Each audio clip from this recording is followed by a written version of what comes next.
कभी सोचा है कि तारीख क्या सिर्फ माजी की कहानियां हैं? नहीं, बल्कि ये तो हमारे हाल और मुस्तकबिल का आईना है।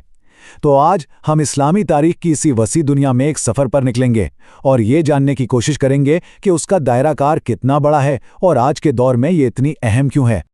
अच्छा, तो आइए इस सफ़र को एक बहुत ही दिलचस्प ख्याल से शुरू करते हैं। वो ये कि तारीख सिर्फ पुराने वाक़यात का कोई मजमुआ नहीं, बल्कि ये एक जिंदा नक्शे की तरह है। एक ऐसा नक्शा जो हमें सिर्फ ये नहीं बताता कि हम आए कहाँ से हैं, बल्कि ये भी समझाता है कि आज हम जहाँ खड़े हैं वहाँ तक पहुँचे कैसे हैं। तो चलिए अपने सफ़र के पहले हिस्से की तरफ बढ़ते हैं, तारीख का तारुफ। यहाँ हम ज़रा गहराई में जाकर देखेंगे कि जब हम कहते हैं कि तारीख इंसानी तजुर्बे का नक्शा है, तो इसका असल मतलब क्या है। इस नक्शे को ना एक बहुत खूबसूरत कालीन जैसा समझें।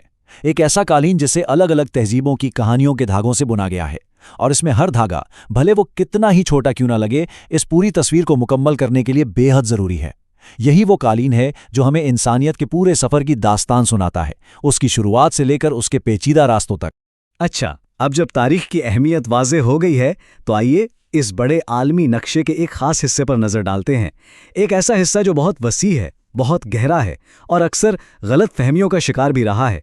तो सवाल यह है कि इस्लामी तारीख आखिर है क्या चीज़?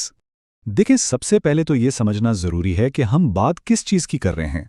इस्लामी तारीख का मतलब सिर्फ मज़हब की तारीख बिल्कुल नहीं है, बल्कि ये इस पूरी तहजीब की कहानी है जो एक इस्लामी फ्रेमवर्क के अंदर परवान चढ़ी, और इसमें 1400 सालों में फैली हुई मुख्तलिफ कौमें, उनकी सकाफ़तें और बेशुमार उलूम शामिल हैं। यहाँ पर ना फ़र्क बिल्कुल साफ नज़र आता है।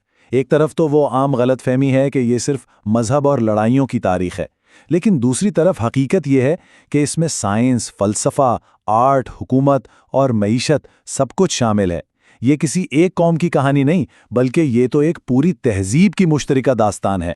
तो सवाल ये है कि ये तहजीब फैली कहाँ तक थी।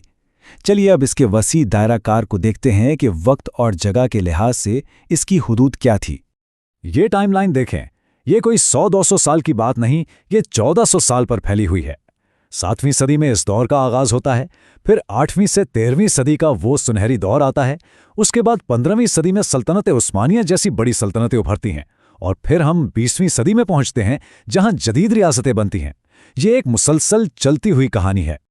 और अगर ज्योग्राफी की बात करें तो इसका फैलाव हैरान कुन था। अंदलुस यानी स्पेन से लेकर सीधा इंडोनेशिया तक। असल में इसने सदियों तक अफ्रीका, यूरोप और एशिया, इन 3 बरे-आज़मों और उनकी सकाफतों को आपस में जोड़ने वाले एक बहुत बड़े नेटवर्क की बुनियाद रखी थी।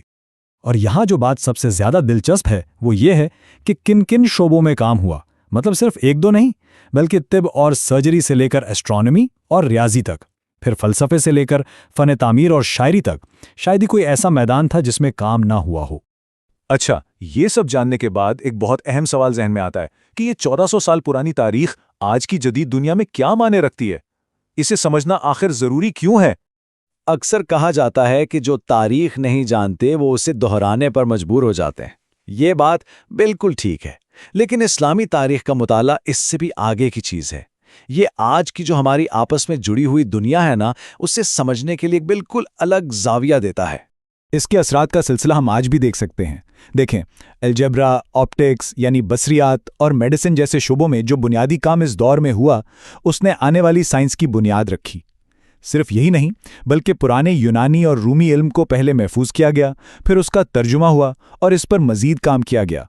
यही इल्म आगे चलकर यूरोप की निशात सानिया यानी रेनेसां की एक बड़ी वजह बना, और इसके असरात वो तो आज भी हमारी जदीद दुनिया में मौजूद हैं।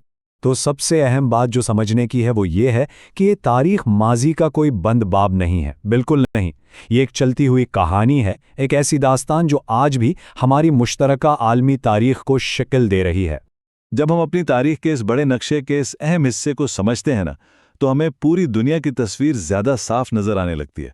ये इंसानी तारीख की उस बड़ी पज़ल का एक बहुत ज़रूरी टुकड़ा है, और उसके बगैर हमारी समझ की तस्वीर अधूरी रह जाती है। और ये सब हमें एक आखिरी और बहुत अहम सवाल पर ला के छोड़ता है। जब हम अपने माजी को अच्छी तरह समझ लेते हैं तो हमें अपना मुस्तकबिल लिखने की ताकत मिलती है। तो सवाल सिर्फ ये नहीं है कि हमारी मुश्तरका इंसानी तारीख का अगला बाब क्या होगा, बल्कि असल सवाल ये है कि हम अपने इस इल्म और समझ की बुनियाद पर इसे क्या शक्ल देना चाहते हैं।